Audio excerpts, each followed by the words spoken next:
네, 일타정치 박영식 시사 에디터, 이동학 전 민주당 최고위원, 정평호 민주당 광주시당 청년위원장님 나와 계십니다. 안녕하세요. 안녕하세요. 혜주님이 내일 아침 일찍 여의도로 시험을 보러 갈 예정이라고 하십니다. 무슨 시험 보실까요? 내일 금요일. 멀티미디어 영상 편집 관련이라고. 우리 영식 에디터님께서 응원 메시지 하나 남겨주시죠. 혜진님. 멀티미디어. 멀티미디어. 영상 편집 관련. 이 멀티미디어라고 또 말씀하시니까 이게 또 우리 그 미디어 산업의 또 미래이기도 합니다. 미래. 미래 또 그 산업 역군으로서 또 열심히 성장하실 혜진님의 미래 응원을 드리면서 시험 잘 보셨으면 좋겠고. 예, 또 이게 시험이라는 게 본인이 준비한 대로 성과가 안 나올 수도 있는 거거든요. 예. 하지만 그 과정이 충실했다라고 하면 뭐 결과도 뒤따라 나오는 거라서 예, 아마 시험 잘 보실 거라고. 역시 교장 선생 같아요. 교장 선생님. 왜냐면 오늘 안 그래도 이 질문을 비슷하게 받은 게 딴 데에서 수능이기 때문에 학부모님들이 아이고 우리 애들 시험 못 보면 어떡하나라고 얘기를 하지만 제가 이제 뭐 이동학 최고하고 저하고는 같은 수능 세대거든요. 같은 해 아마 수능을 봤을 거예요. 근데 이제 저희가 그때 완전 물수능이어가지고 수능을 만점자가 한 60 몇 명 나왔죠. 그러니까 거의 그냥 저는 술을 말아먹은 사람입니다. 제가 모의고사 때 그래도 잘 나갔거든요. 근데 그 본 게임에서 완전히 망해버려서 그렇다고 제 인생이 망한 게 아니잖아요. 근데 난 그럴 줄 알고 애초에 공부를 안 했어 나는. 난 망한 것도 없어. 가고 있습니다. 그래서 시험은 우리 인생의 부분이기 때문에 그래도 최선을 다했다면 좋은 결과 나올 것이고 안 나온다고 하더라도 실망할 필요가 없고 또 도전할 수 있고 미디어 산업의 역군이 되시길 바랍니다. 화이팅! 화이팅! 댓글에서도 응원 댓글이 넘치고 있습니다. 자, 잠시 우리 감동적인 멘트들을 들었고요. 이런 얘기 계속 하면 안 되나요? 그러니까 수능 희망적인 얘기 하고 싶어. 맞아. 근데 미래 오늘 발전적인. 다뤄야 될 내용들이 또 너무 많아서요. 너무 불행하다. 윤석열 진짜 한덕수, 이상민 개헌 문건 본 적도 없다 이 주장 있잖아요. 특검 조사에서 정면으로 반박을 했대요. 뭐 하는 짓인지 모르겠어요. 한쪽은 거짓말하고 앉아있고 아닌데 나 줬는데 이러고 있는 거잖아요. 어떻게 들으셨어요? 그러니까 이거는 이제 이번에 나온 새로운 주장, 뭐 이제 새로운 보도이긴 합니다만은 이 주장의 시점이라는 게 지난 특검 조사예요. 6월 특검 조사에서 한덕수하고 이상민이 개헌 문건을 본 적도 없다라는 식으로 얘기를 하니까 이게 무슨 말이냐? 나도 이 개헌 문건을 줬고 김용현도 그들한테 개헌 문건을 줬다. 뭐 하는 거야, 이게? 그 양반들이 대박이다. 안 봤을 리가 없는데 뭔 소리야? 어디서 뽕을 치는 거야? 같이 죽자. 나만 죽을 수 없다. 그런 얘기를 얘기를 한 거죠. 그러니까 문건을 준 사람이 부인해 버린 거잖아요. 근데 받았다라고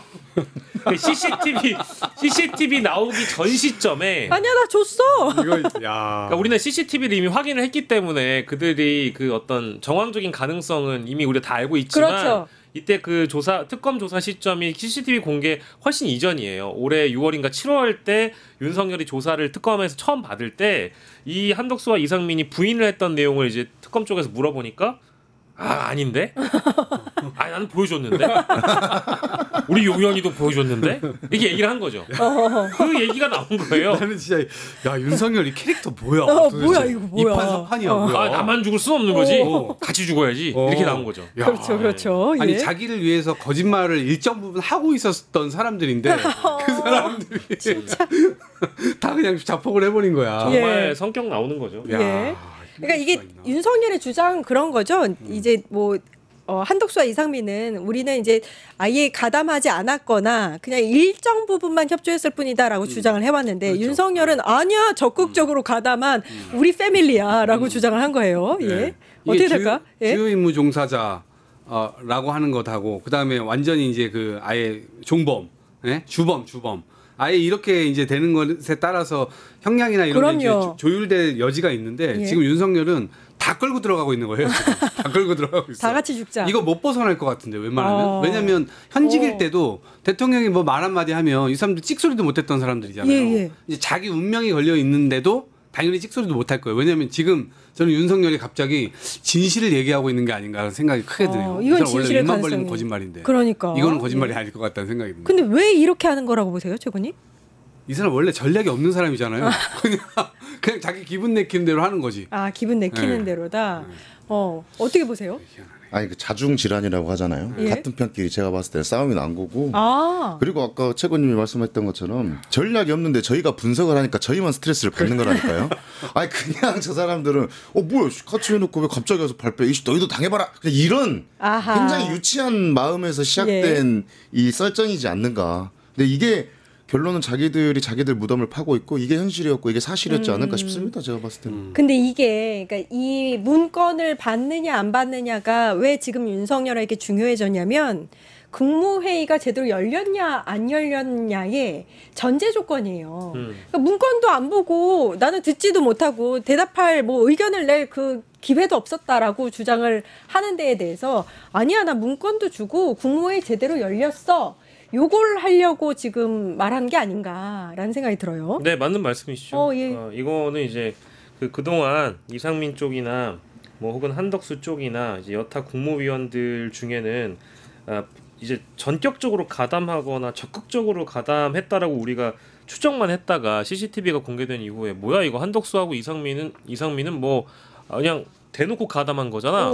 그리고 이 사람들이 기획 관리 실행의 영역에서 이 윤석열의 수족이 됐던 사람들 아니냐라는 예. 거죠. 근데 윤석열이 이제 그 얘기를 듣고 나서 본인도 황당했는지 아닌데 나도 이거 다 보여주고 했던 거였는데 같이 죽자. 니들만 혼자 살 수는 없다. 아주 솔직한 양반이었구나 윤석열이. 아하. 이런 측면에서는 국무위원들이 윤석열 독단적인 결정으로 이 계엄이 발발됐고 그 이후에 자신은 소극적으로 통상적인 지시를 따를 수밖에 없었다라는 한덕수와 이상민의 주장이 이제 퇴색되는 거죠. 이렇게 돼버리면. 그렇군요. 예. 아무튼 CCTV 내용도 그렇고 보면 송미령 장관도 정확하게 이제 언급을 했죠. 국무회의가 제대로 열리지 않았다. 그건 확실한 것 같습니다. 오늘 저희의 의상이 다크 그레이로 맞춰져 있다고 이 여자 LA님께서 이제 말하지 않아도 이렇게 딱 맞는 마음이 맞는 진짜 멀리서 보면은 이런 지경까지. 커플이에요. 아하. 진짜 꼼짝없어. 그 진짜 그러네. 커플로. 진짜. 저는 라운드 저기는 부인해. 두 분 아주 사랑해. 너무 좋습니다. 분위기가. 예. 한덕수 보도 좀 한번 짚어보겠습니다. 한덕수가 국무위원 만찬을 3차례에 걸쳐서 1,000만 원 넘게 썼다. 1인당 49만 원까지 썼다. 뭐 이런 얘기가 나오더라고요.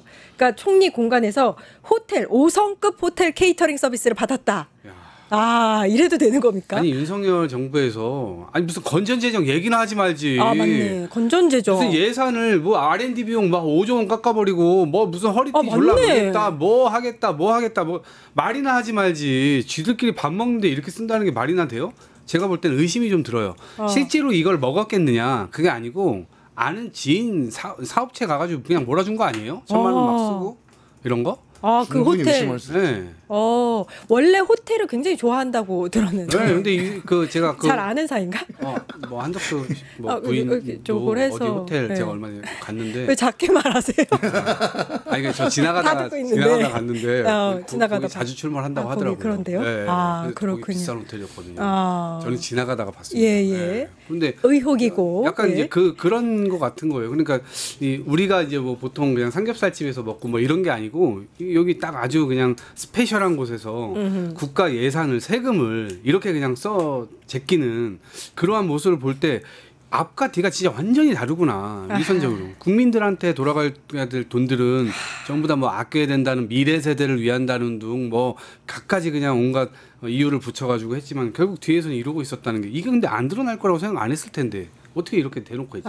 그게 너무 화나네. 그러니까 이게 이제 그 호텔 케이터링 서비스 있잖아요. 출장 뷔페 같은 거를 불렀다라는 보도인 건데 이것도 이제 의원실 예결위가 이제 이번에 열리고 있다 보니까 이제 김승원 민주당 의원실에서 총리 국무조정실에서 자료를 받아가지고요. 지금 한덕수 총리뿐만 아니라 그 전에 있는 역대 총리들이 실제 어떤 식으로 예산을 썼는가에 대한 부분을 좀 조명을 한 겁니다. 근데 1,557만 원이었는데 2023년 12월에 3번을 먹은 거예요. 그래서 12월 12일에 489만 원. 18명이 참석한 자리에서 예. 그렇게 먹었고요. 그리고 2차 간담회에서도 22명이 574만 원 먹었고요. 그리고 12월 18일에 494만 원을 먹었는데 이걸 다 종합해가지고 평균을 내보면 1인당 가장 적은 게 26만 원, 가장 많이 보면 49만 원 꼴로 예산을 쓴 겁니다. 아니 뭘 먹으면 49만 원이 나옵니까? 그러니까 한 끼에? 이제 5성급 호텔 케이터링 서비스를 이용을 했다라는 거고, 그러면 이게 이제 저 사진은 제가 이제 저건 뭐야? 이게 이제 한겨레 신문에서 단독 보도를 하면서 예. 이제 한덕수 총리를 비판하기 위해서 저런 네. 사진을 좀 얄밉게 한겨레가 쓴 것 같아요. 그래서 제가 이제 보내드린 사진이고요. 예. 예, 그리고 이제 이렇게 돼버리면은 여타 다른 총리들은 이런 적이 있느냐, 그걸 알아봐야 되잖아요. 그렇죠. 뭐 물론 이제 원래 이게- 이런가? 뭐 이게 이런 이제 거. 업추비기 때문에 총리는 50만 원 이상 업추비를 집행할 때 여러 이제 증빙 서류나 포함해가지고 실제 쓸 수는 있는데 1회당 사용 액수나 이런 거에 제한이 없는 건 사실이에요. 아하. 업추비이기 때문에. 예. 그러면은 이때 당시에 정부가 어떤 거를 주로 반대해 왔습니까? 25만 원 전 국민 아, 지원. 이거 반대했던 사람들이 윤석열 정부예요. 맞네요. 자기들은 한덕수도 끝끝내 반대했던 사람이 자기 1인당 29만 원에서 49만 원 꼴의 이 케이터링 서비스 국무위원들의 간담회 자리에서는 최고급 호텔 케이터링 서비스를 먹으면서 예. 국민들은 절대 25만 원씩 못 주겠다라고 바락바락 했던 겁니다. 아, 맞네. 이게 제일 열받고요. 그러면 전직 총리들은 어땠느냐? 가만 보면은 이제 일단 문재인 정부 총리 정세균 총리 예. 먹은 적 있어요. 업추비 쓴 적 있는데요. 1인당 6만 원 꼴이었습니다. 그리고 이낙연 총리의 경우에도 업추비가 대부분 한 번 정도 2차례 걸쳐 썼는데 이때는 장관단 만찬을 모아서 했는데도 총액 18명 20명 모았을 때 총액이 29만 원이에요. 아, 이낙연도 많이 썼네. 아니 총액이 아, 총액. 네, 총액이. 아까 한덕수는 1인이 아니 오해하지 마세요. 죄송합니다. 아니 다른 당 갔다고 흥분하지 마세요. 죄송합니다. 네, 이거는 예, 팩트니까. 예. 아, 팩트니까. 예, 퇴임 예. 장관단 만찬을 할 때 옛날이죠. 2019년인데. 예, 29만 원, 41만 원이 이게 총액이에요. 1인당 예. 금액이 아닙니다. 아하. 예, 그리고 김부겸 전 총리. 이분은 전체 금액은 안 나오는데 업추비가 9만 원이에요. 아. 네. 예, 국무위원들 만찬하는데 업추비가 9만 원이었습니다. 그러니까 다 50만 원 언더로 총액을 쓴 거예요. 근데 한덕수는 미니멈이 1인당 29만 원, 26만 원이고 많을 때 49만 원씩 쓴 겁니다. 그러면 또 한 사람이 있죠. 한덕수만 이렇게 썼냐? 보수 황교안. 정부에서 누구야? 한 명 더 있었어요. 황교안. 예, 구속된 황교안입니다. 아, 진짜 황교안 똑같이 저도 케이터링 서비스를 좋아합니다. 하고 이제 여기 황교안 국무총리도 대통령 권한대행 시절에 호텔 케이터링 서비스를 이용했는데 업추비가 244만 원 17명이 먹었습니다. 아, 진짜 그 예산 가지고 혈세 가지고. 아니 저는 이거 뭐 먹는 거는 솔직히 일만 잘하면야 국민들을 위해서 진짜 제대로 진정성 있게 일만 잘하면야 이런 게 뭐 솔직히 무슨 문제겠습니까? 그런데 그게 아니에요. 이게 이 수준도 수준이지만 국민들을 대했던 태도나 이 정책을 썼던 이 예산을 본인들 스스로가 명분을 걸었던 이런 이 갖가지 내용들이 전부 다 이율 배반적이에요. 어떻게 본인들이 이런 식으로 행동을 했죠? 네, 이런 것들이 이해할 수 이거 없는 다시 대목이죠, 받아낼 수 지금. 없나 이거? 받아내고 싶은데. 아니 근데 이게 밥값 쓴 것도 밥값 쓴 건데 제가 이거 보다가 뭐 다른 생각이 좀 들었던 게 예. 한덕수 총리는 어찌 됐든 간에 과거 정부에서도 실력이 있으니까 청와대에서 일을 했을 거 아니에요? 오래 했죠. 오래 예, 했잖아요. 예. 그럼 저는 분명히 무슨 능력이 있었기 때문에 일을 했을 거라고 보는데 윤석열 정부 들어가지고 좀 뭔가 한덕수가 눈가가 좀 뒤집혀진 게 아닌가. 근데 그게 사실 자기랑 비슷한 수준의 부하 직원 또는 동기 동급에 있는 사람들이 그런 행위를 했을 때는 아 나는 저러면 안 되겠다는 생각이 들 수도 있겠지만 어찌됐든 자기가 모시는 대통령이 맨날 술 먹고 맨날 비싼 음식에 그렇게 돈을 그 국민들 세금을 써가면서 그렇게 돈을 쓰니 한덕수 총리도 나도 이 정도는 써도 되지 않을까라는 뭔가 무의식적인 이게 나와가지고 이렇게 아니 3일에 한 번씩 이 정도 돈으로 밥을 먹으려면 소화도 안 된 상태에서 다음 끼니를 먹어야 된다니까요 지금. 아니 3일에 한 번씩 지금 그 돈을 이 쓴 거잖아요. 사람들이 진짜 다 토해내라고 하고 싶고. 일단 방금 들어온 속보인데요. 노만석 대검차장 총장 직무대행 전 총장 직무대행이죠. 퇴임식이 내일 오전 10시 30분 대검찰청 본관 15층 대회의실에서 열린다라고 알려왔습니다. 퇴임식 때 뭐 본인의 그 입장을 밝히겠다 했었는데 내일 뭐 또 들어봐야겠죠? 하나만한 얘기 할 겁니다. 하나만한 퇴임식까지. 의미 없는. 예. 정말 의미 없고 하나만한 얘기. 하나만한 우리 검찰은 얘기. 법과 원칙에 따라서 또 이딴 얘기 할 겁니다. 아, 그렇게 시작할 것 같네요, 정말. 네. 그렇군요. 홍장원으로 넘어가겠습니다. 오늘 윤석열 내란 재판에서 윤석열과 홍장원이 대면을 합니다. 새로운 소식이 있나 제가 지금 검색을 해봤더니 일단 초반부터 그 홍장원 메모를 증거 채택하느냐 여부를 두고 특검과 윤석열 변호인단이 치열한 공방을 벌였다. 여기까지만 전해져 있네요. 그러니까 윤석열 측은 이제 이런 메모에 대해서는 당연히 뭐 작성자의 출처도 불분명하고 이거 홍장원 씨가 한 게 맞냐. 심지어 어떤 언론이나 어떤 뭐 유튜버들은 이게 홍장원의 메모 필체와는 다르다고 해가지고 필적 감정까지 맡겼던 과거의 전례가 있었기 때문에 아마 이제 극우 유튜버를 즐겨봤던 윤석열 씨 입장이거나 혹은 그의 입장을 대변하는 변호인 측에서는 이 홍장원 메모는 홍장원의 메모가 아니다라는 식으로 접근할 거라는 전망이 파다했었고 실제로 오늘 재판에서도 이거는 작성자 및 출처가 불분명하다라면서 증거 채택을 반대하는 입장인 것이죠. 그래서 이 작성 경위 또 원본과 사본의 구분 글씨의 진위, 명단 인원에 대한 어떤 정확성 이런 것들을 문제 삼아서 절대로 이걸 증거로 채택할 수가 없다라고 주장을 하고 있는 겁니다. 근데 이제 이거는 재판부가 판단을 해야 되는 몫인 것이고 이거는 뭐 본인이 썼다고 주장을 하고 있는데 뭐 이게 충분한 검증이 다 됐고 저는 증거로서 이미 그렇죠. 예 당연히 이것을 활용해야 된다고 생각을 하고요. 그래서 이게 정치적으로 이 메모가 이용될 가능성이 있다. 그러니까 홍장원에게 어떠한 정치적 이익이 있기 때문에 이 메모를 활용한다라는 것인지 저도 그 변을 좀 들어보고 싶긴 한데 아마 윤석열 측의 궤변이 계속해서 이어질 거라고 생각합니다. 아 근데 이 내란 재판장이 직위원이잖아요. 이거 어떻게 받아들였을까 어떻게 됐을까 모르겠네요. 윤석열이 오늘 직접 신문을 할까요? 어떻게 보세요, 최고님?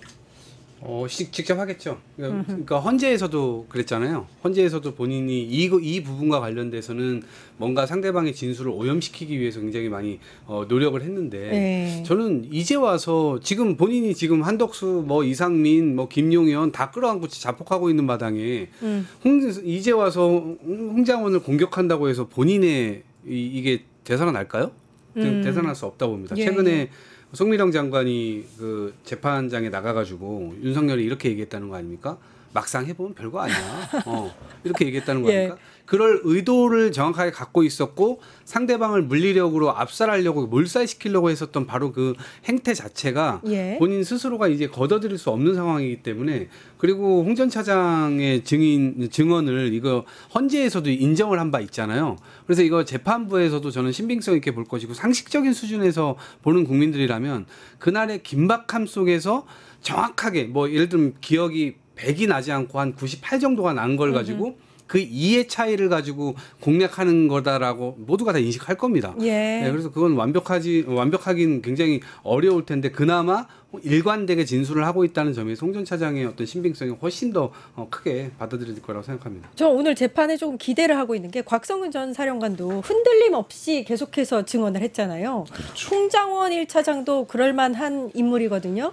윤석열이 아무리 신문을 해도 제대로 또 중요한 증언들을 늘어놓지 않을까 싶은데 어떻게 충분히 보세요? 그럴 거라고 봅니다. 근데 예전 헌재에서 홍장원 차장하고 윤석열이 이렇게 대면을 했을 때 윤석열의 심경 상태와 지금의 심경 상태는 분명히 다르다고 저 보거든요. 그러니까 홍장원 차장이 그때 당시에는 뭔가 본인이 윤석열 쪽에서 프레임을 씌워가지고 뭔가 얼토당토하는 이제 이 포커스로 맞춰가지고 가는 느낌이었는데 이번에는 이미 드러나 있는 정황들도 굉장히 많이 있고 윤석열 입장에서도 지금 내부 안에서도 지금 자기들끼리 싸움이 나서 뭔가 문제가 생기고 있는 이 상황에 홍장원을 만나서 뭔가 이야기를 한다는 거에 있어서 굉장한 부담감을 느낄 거라고 저는 봐요. 오히려 윤석열이. 그래서 그 홍장원 차장이 이 베이스를 끌고 와가지고 만약에 그때 헌재에서 보여줬던 그런 식의 리딩 포인트를 가지고 간다면 윤석열이 뭔가 코가 딱 걸려가지고 본인이 안 해도 될 말을 또 한마디 하지 않을까. 실언을 하겠다. 네, 또 실언을 한마디 하지 않을까 저는 그렇게 생각해봅니다. 기대해봅니다. 한덕수 1심 선고 1월에 내겠다고 이진관 판사가 얘기하지 않겠습니까? 윤석열 재판 1심은 언제 날 수 있는 걸까요? 지금 판사님 언제 낼 거예요? 근데 또 이제 이 원래 12월 안에 끝낸다라고 얘기했는데 지금 더 지연이 돼서 1월이라고 지기현 판사가 말을 바꾼 거잖아요. 네. 근데 지금 이진관 재판장이 주도하시는 한덕수 1심 선고가 내년 1월에 나올 예정이기 1월 때문에 18일이었나 그랬는데. 네, 맞습니다. 예. 1월 18일인지 아무튼 그 즈음에 나올 가능성이 높기 때문에 아마도 이 판결이 일단은 윤석열 재판보다 더 판결이 한덕수께 먼저 나온다라는 차원에서 지귀현 재판장이 느낄 어떤 압박감이 분명히 작용을 해서 물리적으로 이 재판 일정을 더 많이 잡거나 아니면 하루에도 증인들을 뭐 너댓 명씩 불러다가 신문을 하는 일이 12월에 있을진 모르겠어요. 근데 그게 물리적으로 어렵기 때문에 아마도 한덕수 재판이 끝나고 나서 윤석열 선고가 나올 것 같습니다. 아하. 전망은 되게 그렇게들 하니까요. 예. 그렇게 되면은 한덕수의 재판 결과가 당연히 윤석열의 선고에 영향을 미칠 가능성이 높다라고 보고 이렇게 된다라고 하면 이진관 판사가 신의 한 수를 저는 뭐 뒀다라고 봐야 되겠죠. 예. 왜 또 뭐 크리스마스 때도 쉬어야 되고 동계 법정 휴정 기간이 12월 마지막 주부터 2주 동안 휴정을 해야 된대요. 그때 또 다 쉬어야죠. 지기현 같은 경우는. 아니 뭐 밥 먹는 것도 그렇게 신경을 많이 쓰고 그러니까요. 식사 시간 중요하다고 얘기하는 사람이라서 크리스마스도 쉬어야 되고 신정도 쉬어야 되고 뭐 다 쉬어야 되겠죠 뭐. 예. 그 김용현하고 노상원 재판 있지 않습니까? 네. 그거 병합 얘기 나오더라고요. 그러니까 뭐 사실은 같이 국방 테크에서 거기서 같이 여러 가지 일을 벌였고 실제로 그들이 예를 들면 뭐 그 풍선 날리는 것부터 시작해가지고 이 안보와 관련돼서 논의를 굉장히 긴밀하게 했던 사이이기도 하고 노상원 씨는 사실 군인도 아니었잖아요. 예. 그런데 김용현의 인사권을 가지고 사실상 김용현 부하들에게 접근해가지고 내가 너 말하면 너 인사해줄 수 있어. 이런 식으로 이제 김용현의 권한을 적극적으로 행사했던 사람이 노상원이거든요. 예. 그리고 아까 홍장원 차장의 뭐 메모에서는 실제로 체포조 명단 받았다고 이제 주장을 저는 오늘 할 거라 보는데 예. 이제 이 부분에 대해서도 결국에는 이게 일치하는 측면으로 가고 있는 거거든요. 그래서 오늘 재판에서도 그런 부분이 다뤄질 텐데 아마 이것이 별개의 재판부로 또 진행되고 있기 때문에 적어도 이 사람들은 병합을 할 필요성이 있겠다. 이렇게 이제 생각할 아하. 가능성이 훨씬 더 크다고 생각합니다. 예. 병합을 해야 조금 속도감 있게 빠르게 진행이 당연하죠. 된다라고 네, 그렇죠. 보면 될 것 같습니다. 네, 어차피 진술이나 이런 것들도 비슷하게 나올 거예요. 예, 예. 박성재 전 법무부 장관 구속 영장 심사가 이제 오늘 열렸고 5시간 한 4시간 40분 정도 진행됐다고 하는데요. 오늘 새벽이나 뭐 내일 오전 중에 결과가 나오겠죠. 예. 어떻게 결과 예상하세요? 사실 크게 뭐가 나오지 않지 않을까 싶긴 합니다. 역설적으로. 네, 그래서 사실 지금 박성재 전 법무부 장관이 가지고 있는 혐의들을 조금 더 디테일하게 국민 여러분들이 봐주셨으면 좋겠는데 네. 지금 이 내란 과정에서 있을 때 저는 사실 뭐 김용현부터 시작해서 한덕수, 윤석열 다 나쁜 놈들이죠. 다 나쁜 놈들인데 이 박성재 전 법무부 장관이 이제 소위 흔히 말해서 이제 설거지 담당이었던 거예요. 마지막 최종적인 이 유종의 미를 담당했던 사람이기 때문에 이 사건에 대해서 좀 재판부가 면밀하게 좀 검토를 해가지고 이 사안을 무겁게 받아들이고 좀 진행을 했으면 좋겠는데 네. 그거에 있어서 과연 뒷받침할 수 있는 뭔가가 있을까라는 게 조금 우려스러운 부분이 있습니다. 아하. 사실. 네. 근데 사실 보통 1차 구속 영장에서 기각이 되면 2차 재청구를 했을 경우에 기각되는 사례가 많다고는 하는데 이게 또 사안이 사안이고 그렇죠? CCTV도 온 국민에게 공개된 마당에 발부됐으면 좋겠는데. 그러니까 저는 발부되어만 하는 거고요. 네. 이것이 일단은 첫 번째 때 영장이 기각됐던 것 자체가 이제 박정호 판사가 결론을 정해놓고 저는 영장을 기각했다라고 보는 쪽이라서 예. 오늘 이제 박정호 판사가 이걸 심사를 하는 게 아니라 남세진 판사가 일단 하거든요. 그렇습니다. 그때와 차이점이 있다면 판사가 다르다는 점이 하나가 있고요. 아하. 두 번째는 이 계엄 정당화 문건에 대한 그 증거 보강이 되었기 때문에 그러니까 이제 결국 위법성을 박성재 전 장관이 인지했느냐에 대한 여부가 오늘 또 핵심 쟁점이에요. 근데 그때는 심지어 검사 출신 박성재가 위법성을 인지하지 못했다라는 식의 결론이었거든요. 그래서 혐의가 소명되지 않는다라는 내용을 말이 됩니까? 담아놨었어요. 예. 근데 이번에 나온 내용은 결국 계엄 정당화 문건을 의무가 없는 검사에게 작성하도록 지시해서 특히 이제 민주당이 입법부로서 행정부의 발목을 잡기 위해서 행정부를 마비시키는 차원의 이런 행위를 했기 때문에 윤석열의 계엄은 타당하다. 이런 문건을 가지고 12월 4일에 이 안가 회동을 한 것 아니냐. 그래서 이렇게까지 특검이 보고 있는 상황이어서 그리고 신용해 전 교정본부장의 이런 어떤 박성재 전 장관의 지시에 대한 증거인멸 행위 그리고 박성재 스스로의 증거인멸 행위 등등이 이 영장에 보강돼서 1차 때와는 다르게 추가적인 내용들이 좀 들어가 있기 때문에 일단 이걸 판단하는 인물이 다르고 내용이 좀 더 플러스 알파가 있어서 저는 다른 판단이 나오지 않을까 예상해 보고요. 지금 내란 특검에서 실질 심사에 넘기거나 체포를 하는 경우 인신을 구속시키는 경우들이 타율이 최근 들어 괜찮아요. 그러니까 일단 첫 번째는 황교안 잡아 넣었고 네. 체포를 했고 이제 영장 심사를 오늘 동일한 날에 지금 받고 있잖아요. 그렇죠. 4시부터 시작됐습니다. 네, 다른 판사이긴 합니다만은 일단 그거 진행하고 있고 그리고 박성재도 지금 두 번째 심사이고 그리고 가장 최근에 누가 구속이 됐죠? 누가 됐었지?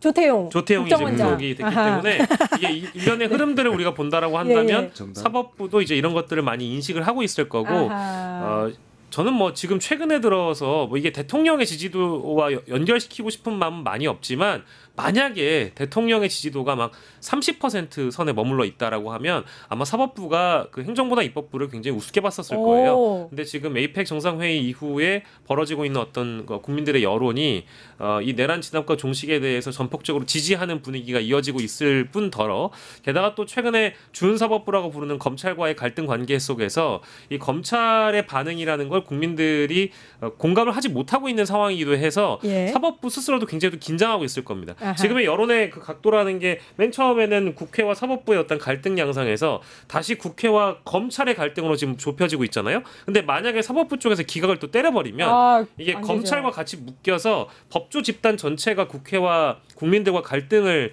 빚을 수 있는 상황에 나갈 수 있는 거거든요. 그런 부담을 저는 사법부 스스로가 지양하고 싶을 겁니다. 너무 희망적인 말씀해 주시네. 전 그게 포함해서 원래 구속 사유라고 하는 것은 도주 우려, 그다음에 증거인멸, 그다음에 사안의 중대성입니다. 근데 지금 도주 우려는 뭐 전직 법무장관이니까 출금해놨으니까 못 도망가게 해놨다 칩시다. 근데 증거 인멸에 관해서 이 사람은 빼박이에요. 문건 삭제했잖아요. 거짓말했잖아요. 맞아. 그러니까 뭐 자기는 안가 회동 때 걸린 거 아니에요. 그렇죠. 12월 4일 날 6시가 넘어서 거의 7시 다 된 시점에 이상민 장관하고 뭐 당시에 5명 정도가 안가에 회동을 하잖아요. 그 이제 법무장관하고 그다음에 법제처장. 그리고 민정수석. 민정수석 비서관. 이 사람들이 모여가지고 5명에서 사실상 대통령의 법무비서관이라고 할 수 있는 사람들은 거기 다 모였던 거예요. 근데 박성재가 그 문건을 들고 간 거 아닙니까? 그렇죠. 계엄을 정당화하는 문건을. 근데 그때 뭐라고 했습니까? 국민들 앞에 나와가지고 연말도 됐고 우리 그냥 How are you? Fine, thank you. 서로 이 처지가 왜 이렇게 된지 그런 거 얘기했다고 그랬잖아요. 거짓말했잖아. 계엄이 터졌는데 그 이후에 그 다음 날 모여가지고 그런 얘기만 나눴다고? 이게 누구도 이해할 수 없는 그런 얘기잖아요. 그러니까 이 텔레그램으로부터 검사 누군가로부터 받아가지고 그걸 그대로 10분 뒤에 그대로 안가로 들고 들어갔던 그 정황들이 다 걸렸기 때문에 저는 증거 인멸의 이 상황하고 그다음에 중대성 이 부분 때문에 당연히 구속될 것이다. 이게 사법부의 마지막 기회라고 생각해요. 그렇죠. 오늘 구속영장 발부해야 됩니다. 황교안은 일단 4시부터 심사가 이루어지고 있고 그 36년 전 발언이 지금 화제가 되고 있어요. 이성윤 더불어민주당 의원이 알려줬는데 황교안 전 총리가 이 구치소나 교도소는 좀 추워야 된다. 따뜻하면 안 된다. 그래야 반성도 하고 한다고 하는데. 굉장히 춥게 겨울을 나시기를 두 분 간절히 바랍니다. 근데 이제 황교안 그 대표의 경우에는 황교안 전 총리의 경우에는 이번 건이 굉장히 중요하게 된 게 우리가 내란 선전선동 혐의는 이런 방송 자리에서 많이 비판만 했지 실제로 체포하거나 구속시키거나 처벌의 가능성이 전 낮다고 봤거든요. 왜냐하면 지금 이것 같은 경우에도 SNS에다가 우원식 체포해라 막 이런 언급을 남긴 것이 주된 혐의예요. 그러면 잘 생각해 보십시오. 말대로 됐네요. 황교안 정말 죄인이네요. 그분이 쓰신 책 제목인데 나는 죄인입니다. 근데 죄인이야. 생각해 보시면 저거는 12월 3, 4일 어간에 이뤄진 일이지만 잘 생각해 보시면 4월 이제 6일에 윤석열 그 저기 탄핵 4월 4일이죠. 4월 4일에 윤석열이 파면되기 전까지 이 나라가 어땠는지 잘 기억해 보시면 내란 선전 선동 혐의를 받고 있는 사람이 수십 수백 수천입니다. 저 그 얘기 하고 싶었어요. 그러니까 이제 우리 여기 요 토마토 스튜디오 근처에서도 얼마나 많은 집회 연단에 맞아요. 현직 국회의원들이 올라가 가지고 맞습니다. 누구를 쏴 죽여라, 뭐 누구를 체포해라, 이것은 내란이 아니었다, 윤석열을 뭐 윤석열 아무 죄가 없다, 이런 식으로 선전선동 행위를 했던 유튜버들, 국회의원들이 너무 많아요. 그러면 같은 논리라면 다 구속입니다. 그럼 황교안에 대한 구속영장 여부에 따라서 그 사람들에게도 죄값을 치를 수 현직 있는? 의원들도 많아요. 근데 그렇죠. 이제 이렇게 이제 둘로 나뉘겠죠. 정말 기계에 있는 사람은 원래 하던 대로 할 것이고, 그래 날 잡아가라라고 할 것이고, 숨는 사람들이 있을 겁니다. 예. 저는 전광훈, 전한길 바로 생각나던데. 그쵸. 제가 2025년 3월 1일 윤석열 대통령 탄핵 반대 집회에서 서천호 국민의힘 현직 의원이 뭐라고 얘기했는지 소개해드릴게요. 공수처, 선관위, 헌법재판소 불법과 파행을 자행한다. 모두 때려 부셔야 한다. 처부수자. 이거 선전선동이에요. 예. 그래서 황교안이 만약에 저걸로 들어가잖아요. 전 서천호 의원은 구속감이라고 봅니다. 그럼 정광훈은 서부지법 쳐들어가자 그 얘기도 한 사람이잖아요. 정광훈, 전한길, 극우 유튜버들. 윤석열 변호했던 변호인도 있잖아요. 그럼요. 누구야 그 사람 서부지법 난동 사태 때 그 옆에 식당에서 막 사람들 모아놓고 얘기했던 변호인 있는데. 그 당대표도 있고. 많죠. 그러니까 이제 이런 식이면 저는 다 구속시켜야 된다고 봐요. 그러니까 이제 황교안이 좋은 기준이 될 겁니다. 그러니까 내란 특검이 지금 수사를 굉장히 잘하고 있다는 판단이 드는 게, 황교안을 이런 식으로 구속영장까지 쳐가지고 얼거 넣을 정도면 지금 그 위에 그 기준에 맞는, 혹은 그 기준을 상회하는 수준의 발언을 했거나 공개된 장소에서 발언을 하거나 영상이 남아있는 사람도 있을 거 아니에요.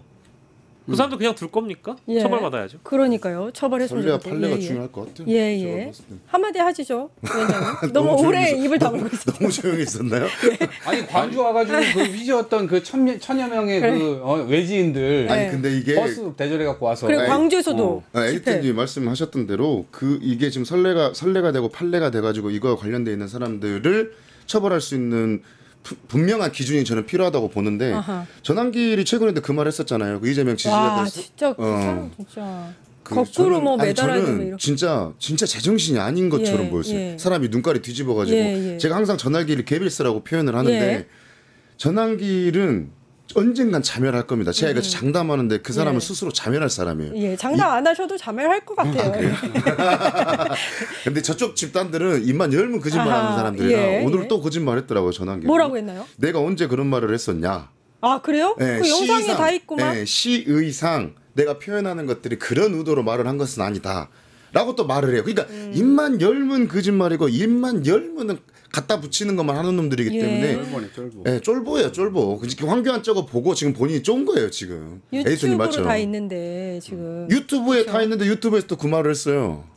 진짜. 일단은 황교안과 박성재의 구속 소식을 내일 전해드릴 수 있었으면 하는 그런 마음에서 그리고 한편으로는 그런 생각도 듭니다. 이게 지금 어떤 분들은 괜히 이 유튜버들까지, 전한길 같은 사람까지 영장 치고 강제 수사해서 구속시키면 오히려 이런 거를 더 고리로 해가지고 슈퍼챗을 모으거나 희생양 코스프레 하는 거 아니냐. 근데 저는 지금 우리 정부가 그런 정부는 아니라고 봐요. 법과 원칙대로 하는 것뿐이고, 죄를 지었으면 벌을 받아야죠. 근데 그거에 대해서 우리 이제 후일까지 애써 우려하고 걱정하면서 저 사람들 나중에 오히려 책임만 키워주는 거 아니냐, 이렇게 생각하실 수도 있어요. 그러니까 이진숙의 사례처럼 체포했다가 풀려나는 경우, 이런 것들은 이제 책임을 키워주는 꼴이지만, 아니 백주 대낮에 연단에 올라가지고 누구를 어디를 폭파시켜라, 누구를 목을 매달아라, 이렇게 얘기를 한다는 거는 선전선동이 맞죠. 그러면 잡아 넣어서 벌을 받아야죠. 그러죠.